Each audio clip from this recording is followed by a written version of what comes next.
Goeiemôre, baie welkom by vanoggend se Saamwees. Hierdie lydenstyd is vir my 'n baie spesiale tyd.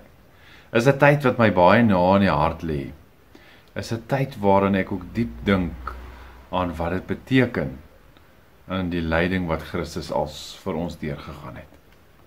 En so vanoggend, so in ons stilwees of ons saamwees hier, dan kom die teks van Kolossense 1 vers 19 tot 20 by my op.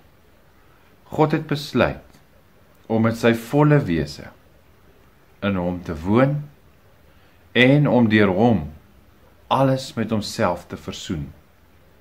Deur die bloed van sy seun aan die kruis het hy vrede herstel. Deur hom het hy alles op aarde en in die hemel met hom versoen. As ons nou vandag dalk die begrip van absoluut sou moes beskryf, dan sê hierdie teksgedeelte, dit wat gebeur het, beskryf vir my absoluut. Om iets hiervan te probeer verstaan, oorweldig my begrip. Maar dit wys net God se liefde vir ons, en hoe belangrik dit vir hom is, dat ons naby aan hom sal wees. Dat hy bereid is om dan ook hierdie offer te betaal, sodat ons naby aan hom kan wees. Hierdie kosbare ding, dat deur die bloed van sy seun aan die kruis, het hy vrede herstel.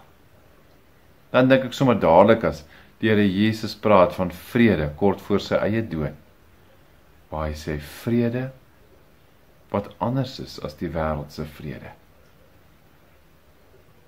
Dan word ek oorweldig deur die gedagte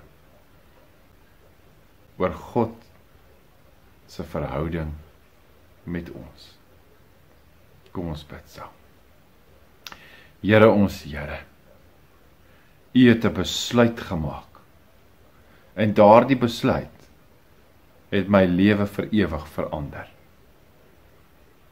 Here, dankie dat U deur die bloed van U seun aan die kruis vrede tussen my en U kom herstel het. Alles op die aarde, alles in die hemel is met U versoen. Dankie vir daardie groot genade. Amen. Mag hierdie gedagte jou dalk vandag so 'n bietjie oorweldig. Mag jou dag vir jou mooi wees. Mooi bly.